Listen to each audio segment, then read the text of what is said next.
بسم اللہ الرحمن الرحیم۔ محترم ناظرین، جس گناہ کو چاہتا ہے اللہ معاف فرما دیتا ہے، لیکن والدین کو ستانے کی سزا دنیا میں مرنے سے پہلے دے دیتا ہے۔ جس کو شکر کرنے کی توفیق ملتی ہے اسے برکت بھی ملتی ہے۔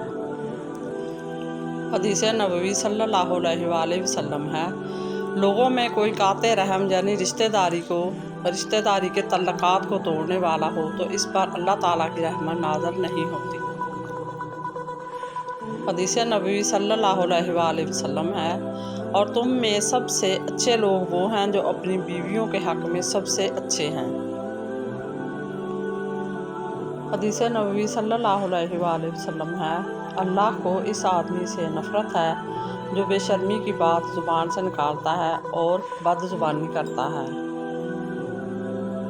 حدیث نبوی صلی اللہ علیہ وآلہ وسلم ہے، جس نے غصے کو روک لیا اللہ تعالیٰ اسے اپنے عذاب کو روک لیتا ہے، اور جو اپنی زبان کو قابو میں رکھتا ہے اللہ اس کے عیوب کو چھپا لیتا ہے۔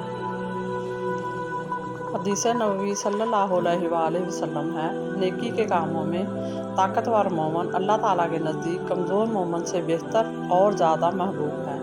اللہ تعالیٰ سے مدد طلب کر اور ہمت نہ ہار، اور اگر تجھے کوئی نقصان پہنچ جائے تو یوں نہ کہہ کہ اگر میں وہ کام کر لیتا تو ایسا ہو جاتا، لیکن یوں کہہ کہ اللہ کی تقدیر یوں ہی تھی اور اللہ تعالیٰ نے جو چاہا کیا، کیونکہ اگر مگر شیطان کے عمل کا دروازہ کھول دیتا ہے۔